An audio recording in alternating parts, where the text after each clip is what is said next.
So today, I'm not going to sell you on Clojure, because obviously if you're here, you obviously think it's a good idea, probably. So I'm not going to go through the reasons why we picked Clojure and why we thought it would be valuable for our business. Instead, what I want to talk about here is the steps that I felt like were valuable for me to go through and for our team as we were implementing Clojure and as we were training the rest of the developers in our office. So really, this is going to focus on not so much that very first person saying, yes, let's try a small project, let's try unit tests, let's try a deployment task. Really what I want to focus on here is after you get that first other person in your office who says, all right, let's give it a shot, what are you going to do so that at the end of that project, they want to continue to use it? Because I really think, like, if most people, they go on YouTube, they watch through the videos about Clojure, they've read about Clojure, usually they have some good ideas that, oh, this is a very powerful language that can give us a lot of value. But when they get started, it's hard to stick with it, I think, because it does have a steep learning curve. And so I really think once you've got that first person to say, yes, let's try it in our office, that period of a week or a month or the first 6 months is absolutely critical to whether or not you're going to continue using it. At least those are my conclusions. So I want to know first, how many of you use Clojure professionally right now? Okay, so more than half, I would say, maybe 60%. Now, how many of you want to use it professionally? The other half about, right? So, and well, what?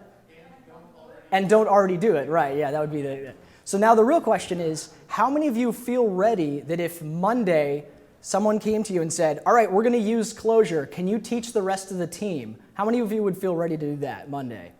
A much smaller percentage, right? Maybe only 10, 15%.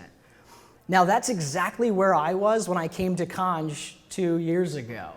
And when I came to Conj, I was like, wow, Clojure is so cool. This is such a fun language, but it's also very, very powerful. But I only kind of knew it pretty well. Like, I knew it well enough to go through Cotys. I knew it well enough to sit at the REPL and be able to solve most simple problems. But there was actually a point at which I was pairing with a coworker of mine. And he said, oh, we're going to do this new little thing. Do you think Clojure would be a good choice for it? And I kind of froze for a second because I didn't know it that well. And I was like, I think it is, but I'm not entirely sure. And I was nervous about it. And I waffled at the point. And I was like, well, let's just do it in C# because that's what we know, and we'll carry on. And like at that moment, it really hit me that I was like, wow, I'm really not ready to be the person that could introduce this at my work.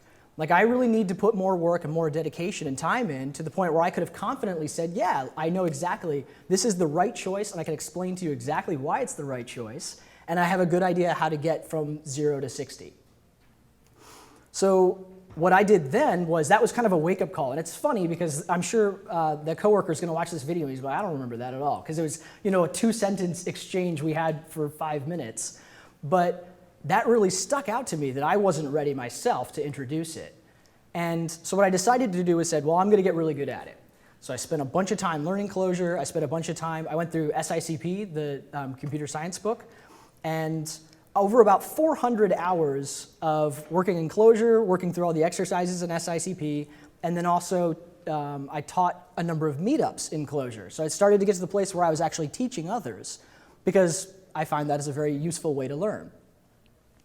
So then finally, I guess about a year ago, we needed to do a new project, and it had to work either on the JVM, or it had to be Ruby, or it had to be Node.js. And at the time, we're a .NET shop. One guy knew Ruby, we kind of knew JavaScript, but not very well, and one guy knew Scala, one guy knew Java, and I knew Clojure.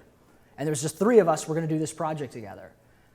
And at that point in time, I was like, you know what? I actually know Clojure well enough that I could actually feel confident teaching the 2 of you enough we could get from 0 to 60, and we could actually implement this. And I've done a lot of work on it, I've done a lot of preparation, and I've taught a lot of other people already. So that was kind of a no-brainer. They said, oh, that's, okay, you can do it, great. And you could see the relief in their faces, because it was like, the one guy's like, I don't really want to have to be the point person. The other guy's like, I don't want to have to be the point person. So we sat down, and month one, we knocked out a prototype in Clojure, and it was very successful. It did exactly what it needed to do and more. And then at the end of that month, and this is where I consider it to be a success story, because I don't think just developing something in Clojure for a month is really a success story. But the success story is at the end of that month, they wanted to keep using it. And the both of them who had never seen it before, a month later said, yeah, actually I prefer this to Ruby, I prefer this to Java, I prefer this to JavaScript, let's keep using it. And that was the success. And then we worked on that product, the second one, for a couple of months, and it was very successful, I think. We ended up stopping to work on other business priorities. And then a couple months ago, where we had merged, and now there's 9 of us on the team, and we had to do another very quick prototype. And both of them were like, we should do it in Clojure. Like, they remembered how fun it was. They remembered how powerful it was. And so they were like convincing the other people, oh, guys, we should use Clojure. We did it last time. It was really successful. Let's do it again. And now recently, we need to do another JVM project. And we as a group got together, and the 9 people said, you know what? For the JVM, we really want to use Clojure. Now all 9 people are on board. All 9 people think it's a good idea. So for a technical stack change, I mean a massive one, moving from C# and Windows development to now Clojure on the JVM is a huge change. And I've seen a bunch of changes like this that were successful, and then I've also seen a bunch that were really not successful. So this to me was very successful. Like, we showed it to people, we got them interested, they started working hard on it, and then they wanted to continue using it. So what I wanted to talk about now is what I consider the things that made that first month successful. And really even the first week. Because after the first week, we started on Monday and said, we're going to time box it for a week, and we'll see how this goes with Clojure. And if it's going really rough, like we could muddle through with Rails, right? We could probably do it with Rails. And even after the end of that first week, the vote was, let's keep doing it. It's fun, we think it's powerful, let's keep with it. So I have really like 5 things that I feel like made us successful just in that first week, where it was like, it's a success story where they wanted to continue to use it. So really the first suggestion, and it's kind of a non-standard one, and probably not what you would expect I would say, is I really think it was the fact that I had a lot of empathy for them when we started this project. Now, if I was listening, I'd be like, empathy, what on earth does that have to do with Clojure? It is not technical at all. It's a sociological thing. But really, if you can put yourself in the shoes of the other 2 guys, and like I thought of it from this point of view, is like, well, what really intimidates me? And I'm kind of in, if they say in the adopter section, where there's the 25% of most people who are like really early adopters, there's about 50% who kind of go with the herd, and there's about 25% who want to continue to use the same thing until they absolutely have to change. I'm kind of in that 25%. I want to keep learning new things and adopting new technologies. So I was thinking, well, what would intimidate me? It probably would be something like sales. It would probably be like marketing, cold calls to clients, childcare. These things would intimidate me, right? If I went in on Monday, my boss said, all right, Steve, 4 days a week, I need you to do childcare for the other developers. I would kind of feel shortchanged. I was, oh, what? Like, I'm not good at that. I don't like that. Like, that's not why I was hired. And I would feel really, and probably a little bit hostile, right? I would say like, whoa, I've spent my whole career becoming an excellent software engineer. Why do you want me to do childcare now? That's not what I was hired for. That's not where my skills lie. And the thing is, I'm absolutely convinced there are a number of developers who feel the exact same way about learning a new programming language. That they would consider that the most intimidating thing they can do at their job would be to learn a new programming language. And while I've heard the arguments, and I'm sure you've heard it too. It's like, well, I've spent my whole career becoming an excellent Java developer. I know Java backwards and forwards, all the libraries, all the ins and outs. I don't want to throw that away. Or I've spent my entire career being an excellent Ruby developer. Why would I want to throw those skills away to just learn a new language? And there's that fear there. And I think there's that fear that all of those skills that they spent learning are now going to be useless and are not going to carry over in any way. Now, I would say if you know Clojure, there's probably a good chance you know another language too. And so you probably realize that a lot of those skills are going to carry over. If you're an excellent Java developer, you probably already know maybe 6 of 10 or 7 of 10 of the really major concepts you need to be a good Clojure developer. But if you only know Java, or you only know Ruby, or rather even if you're just afraid, you probably don't realize that. And you probably don't realize how intimidating that seems. And so if you get that first person to say yes, and even if they're a really early adopter, they're already willing to be super uncomfortable to kind of meet you in the middle, right? Like they're already compromising to say, I'm willing to take all the skills I know and be, instead of being the master on this project, I'm going to be the learner. And so they're already coming to a place where they're going to be very uncomfortable. And I think having empathy for that and for that position that they've put themselves in and the trust that they've put in you is extraordinarily important. And the thing is, I led with empathy. I have other more concrete suggestions, but that one, I think actually, if you have a strong sense of empathy for the people you're working with and like compassion for the fact that they've come to that midpoint, it's going to affect every single decision you make along the way. So that's step one, right? Have empathy for the people.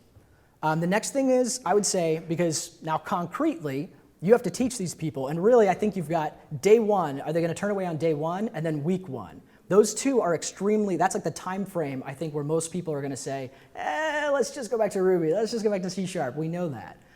And I think that there's three major things you should probably show or teach in just that first day.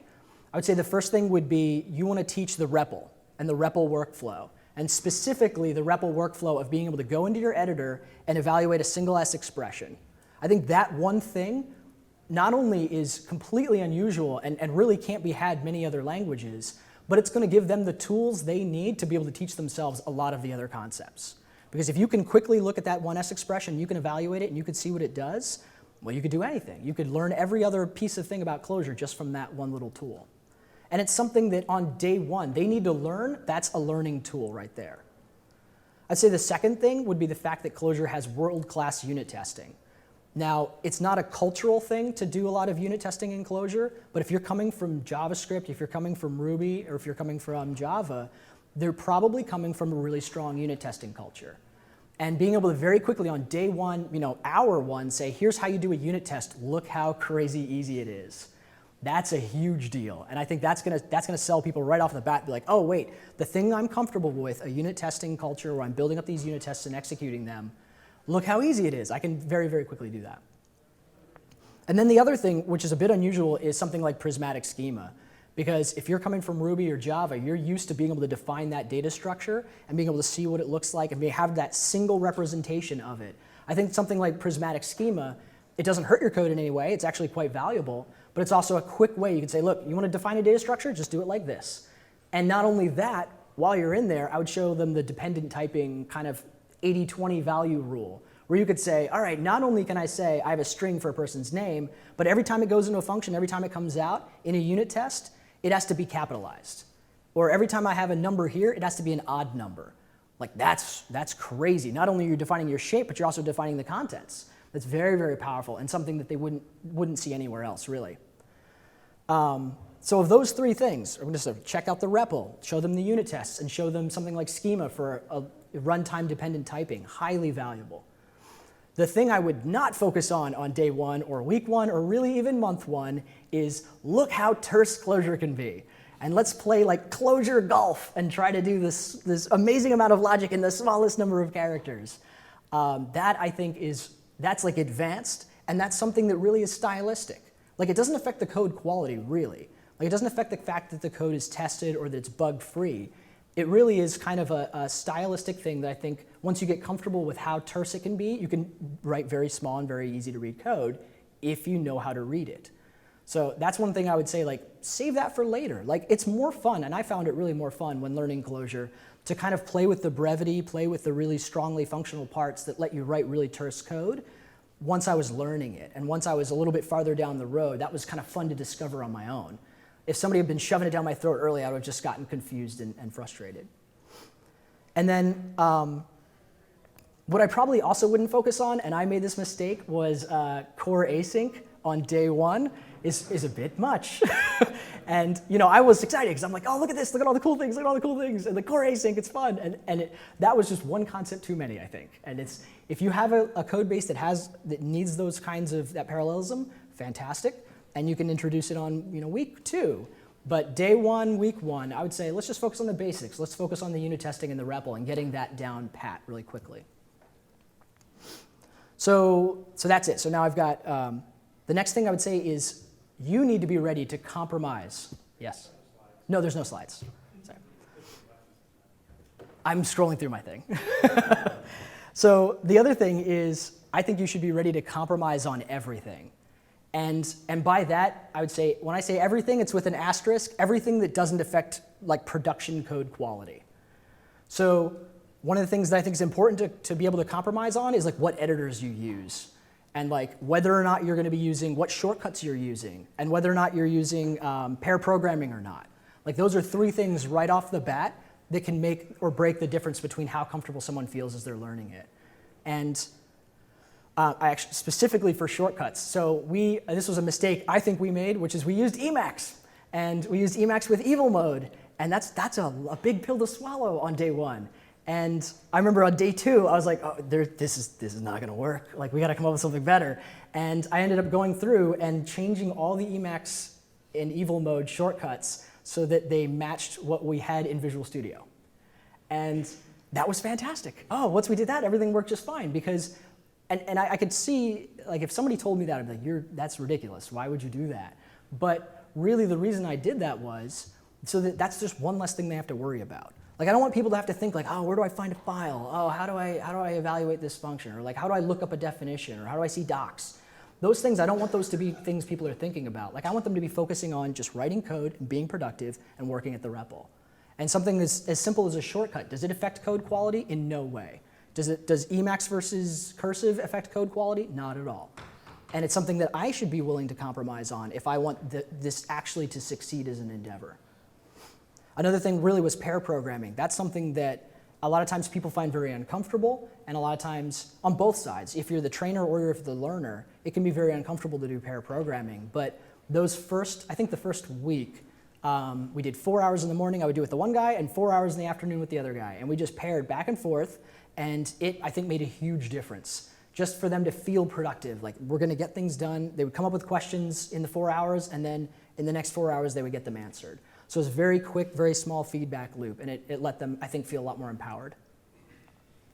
So if you're compromising on everything, I think you should also try to make everything easy. And I would say, like, again, they should not have to think about the basics, the fundamentals. They should not have to think about like how to get friend working with Ring and Composure, for example, which was something that I was struggling with at the time, and they were just so confused because, like, the guys at the time, they're thinking like, how do I make a function? How do I get, how do I deal with immutability? And I'm like, all right, if I've got this Ring route and it works, it was way too much for them. It was just, I ended up having to just do it myself. And I think building up those foundational parts, at least knowing how to do them before you start a project like this, is extraordinarily helpful. There was a couple of sections, specifically I was struggling with like Composure, Ring, and Friend, and getting it working with OAuth. And so for me, that first week, that was the first time I'd ever done that, and I had these guys asking me all these questions. So if I had had a better idea before I got started on that project exactly how I would have gotten through, it would have made it a lot easier. A couple things that bit me, I think, was I didn't really understand how to deploy Clojure, despite the fact that I'd spent all this time working on it. I'd never actually really deployed it anywhere and seen it in any kind of a production environment. So that was a big thing that I was struggling with that first week, while also we were trying to learn the language itself. Using Emacs, I really should have, knowing my audience and having empathy for them, what I should have done was say, hey, we use Visual Studio all the time. Why don't we just use cursive with Visual Studio key bindings? Because that is the most comfortable, most closest thing they would have to the visual debugger, the project view on the side, and just the explorable GUI menus. It's perfect for that. And if you're really used to an IDE and the group you're working with is used to an IDE, go with an IDE, even if it's less comfortable for you. Like, I really should have been willing to compromise on that and say, let's just use cursive. And in the end, we ended up doing that anyway. There was like 3 or 4 weeks of churn of, oh, Emacs isn't quite working the way I expect. And then finally, it's like, let's just use Clojure or cursive. And it was a huge success because of that.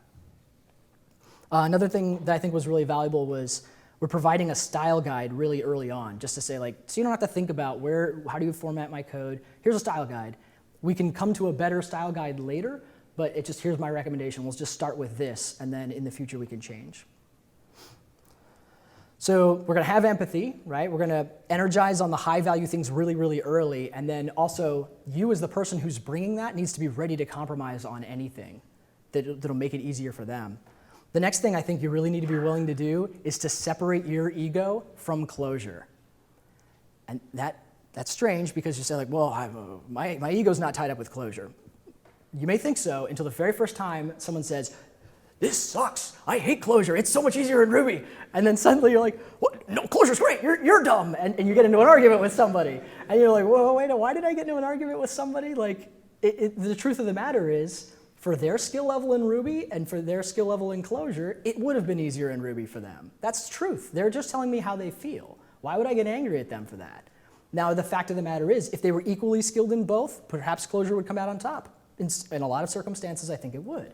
But like, you need to be willing to hear criticism about Clojure the language, and you need to be willing to hear criticism about how things are not working right, how everything is your fault, because if we weren't using Clojure, we wouldn't have this problem, and just let it roll off. And like, I think that's a really hard part, is to say, I want to introduce something, because really your reputation is kind of tied to it, right?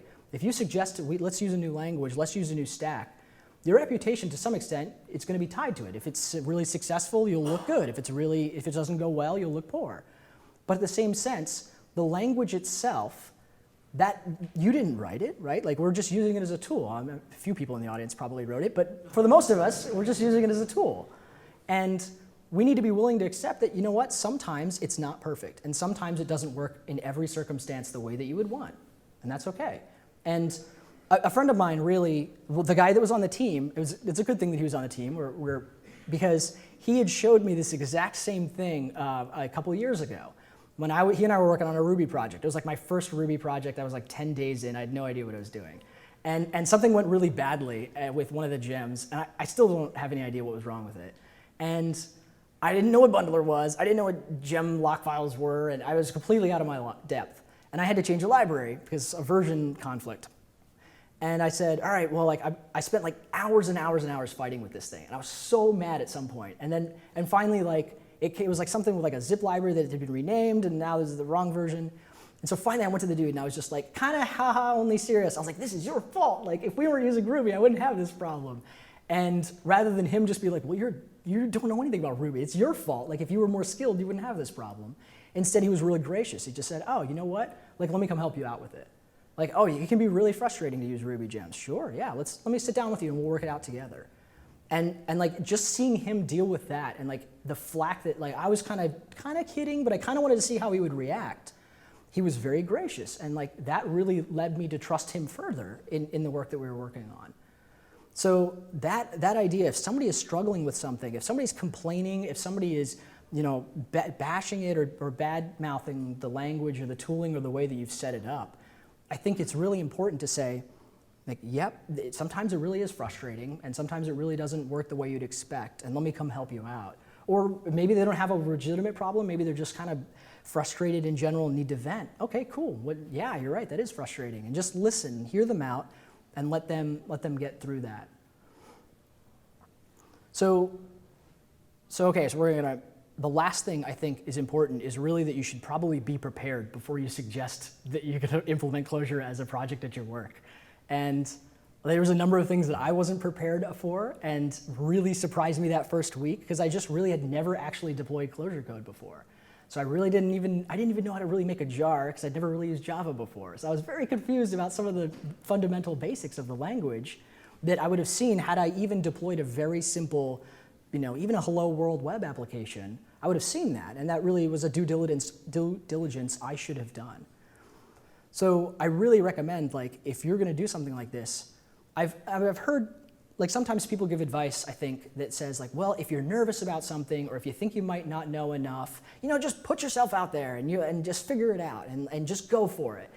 I think that advice is valid and has its place, but I also really don't think that if you've never really seen an application deployed before, if there's a lot of things that if you try to think like, okay, if I was going to do it at my job today, something, something, magic, and then I think it would work. If you don't know really that all the steps that you would go through to build that application or exactly how it would fit in, take some time to research those things. Usually they're not very expensive, but I think it really would be, it's kind of dishonest to say like, oh, I'm ready to implement Clojure, I'm ready to teach everyone, if you don't really know and you don't really even have opinions on some subjects.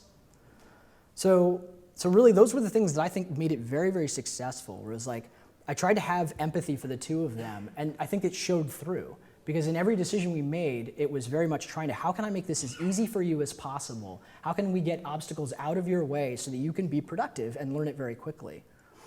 And early on in that first week, we were energizing a lot on those high value concepts, energizing on the REPL, the unit testing, and the dependent typing. And then really the fact that we were like, I was trying to be really ready to compromise on anything, and like anything that didn't have to do with code quality, fine, we'll compromise on it, because it's more important that they feel comfortable and they are quickly able to get to be productive than it is that I'm comfortable. Like really, if I'm introducing it, like I should be the most uncomfortable person in the room, I think, because I'm trying to do everything I can to compromise for them. And then also, I'm gonna be uncomfortable because I need to separate my ego from Clojure.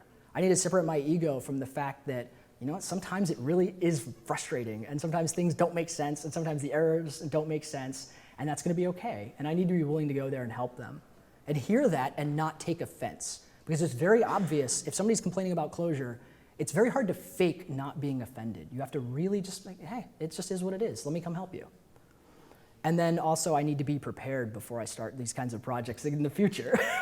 And between those 5 things, I think those really made the huge difference for us being able to take a project that in otherwise, I think, I kind of suspect like if we hadn't done those things as well, what would have happened would have been, and I'd seen this happen before with other languages, we'd get in there and we'd putter around for a week, and within the first week people would be like, no way, we're going back to what we know, because we're just gonna spend all this time thrashing around. No, you're not even helping us, you're just being a jerk. It's like they need to be able to trust the person who's leading that, and they need to be able to trust they're gonna get what they need. So I think this was very successful. When we adopted it there, we're still using it today. We were able to build our prototype very quickly, and technically Clojure is excellent. Like I think it's best in class for what it does. And so we were able to build that very, very quickly. They were able to learn it, but also what I think the value is at the end, they wanted to continue using it. They weren't using it because they felt like they had to. They actually were able to recognize this is probably the best choice for our organization.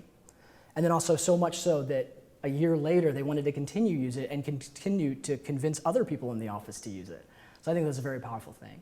So in my office, we're still using Clojure today. We use it for, I think it's the go-to now. Whenever we need to build something on the JVM, it's the go-to. And I think right now, anytime we need to build anything in Linux, it's really the go-to. So it's either our normal .NET stack or Clojure. At this point, I'm curious, like, does anybody have any questions about this? Yeah? As your colleagues were learning, did they have more frustration and more challenges with the language or the tools? Or perhaps what was the ratio of frustration? I would say it was the tools initially, especially when we were using Evil and Emacs, because the one guy didn't even know Vim, and he was like, but I want to use it anyway. It sounds cool, it's really fun, and it was a lot of churn those first couple of weeks trying to figure out just the tooling. The language, I think they picked it up pretty quickly, actually. And it is, in a lot of ways, a lot of the concepts are very simple, and they can carry over from things you already know. So it's mostly syntactical, I think, was the new part for them. Yeah. Yeah. Do you have a particular training material that you thought was helpful, or a particular set of concepts to learn, or was it just kind of winging it day by day? Yeah, that's a good point. What we did was we went through Cotys in the morning usually, and we didn't do it every morning, and they were always chomping at the bit to do features, but we did Cotys a lot, and so through those, I think they just kind of organically the different features came out. We didn't really follow a set program for the basics. I think the two of them are pretty precocious, and so they felt like they were willing to just read through a lot of the docs and just keep reading through things on their own. So I didn't really provide any specific learning material. Yes? How much experience had the developers you were working with? How long have they been in the industry? The one guy, I think he's 15 to 20 years, and the other guy had 5 to 7.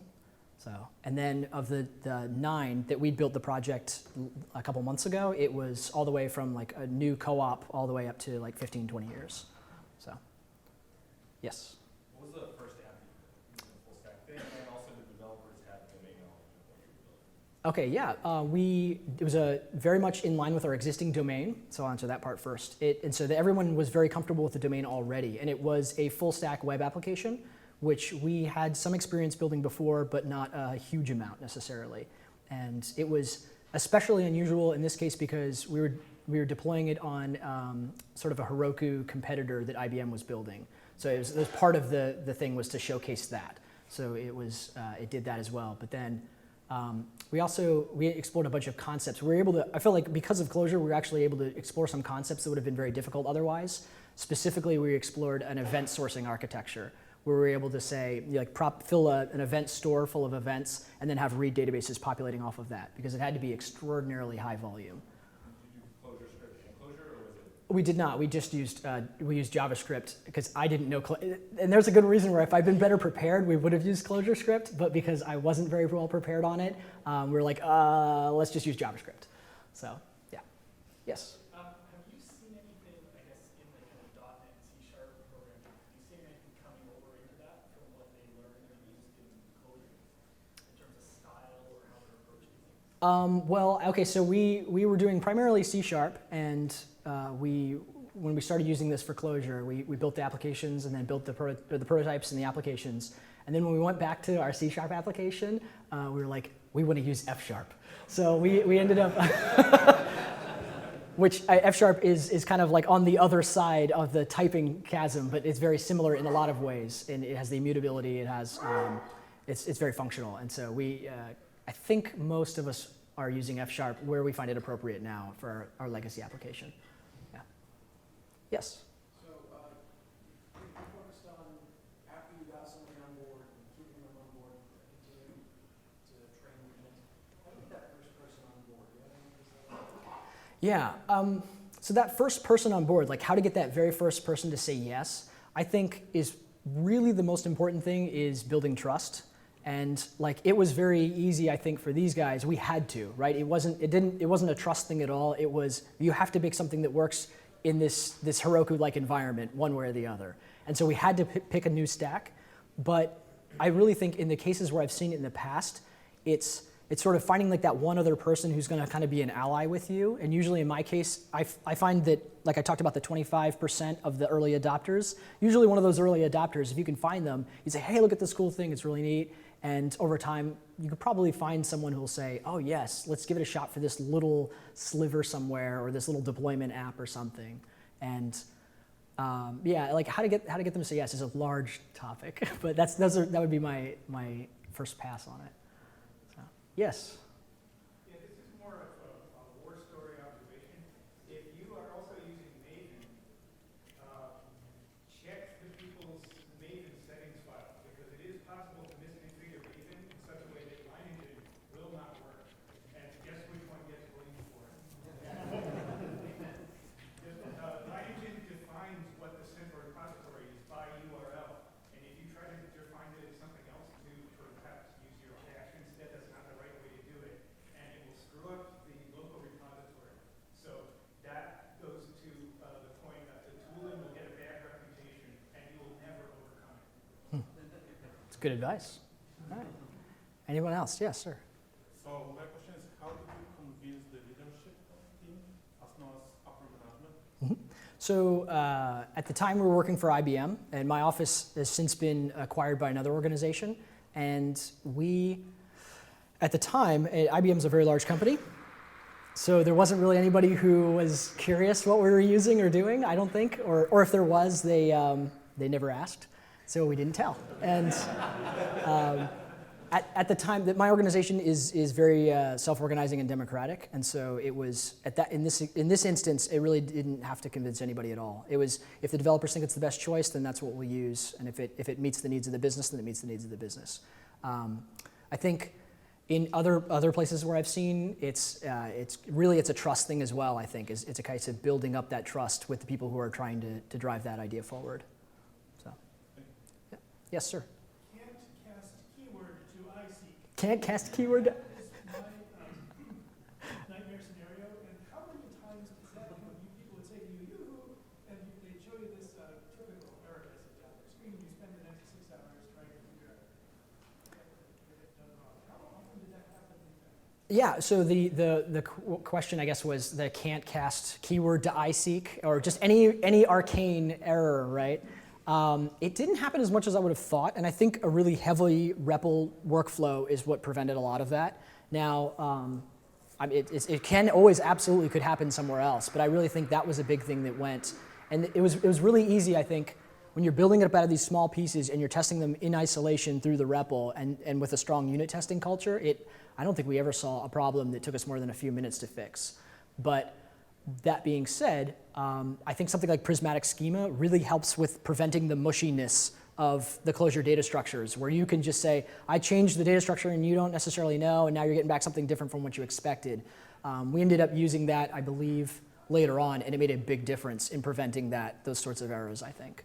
So, yeah. Any other questions? No? Okay. So, and to answer to your point a little bit, if for that first part, I ended up writing up this story, as well as I've got like 6 other times of stories I've heard about changing technical stacks and whether or not they were successful or not. And then also a lot of my recommendations for how to get that first person to say yes. I just wrote that up into an ebook called Convincing Coworkers. So that's on LeanPub if you're interested. That has a lot more information about getting that first person to say yes, and also how to do the follow through that I covered in this talk. So thank you very much. If anybody else has any questions, by all means.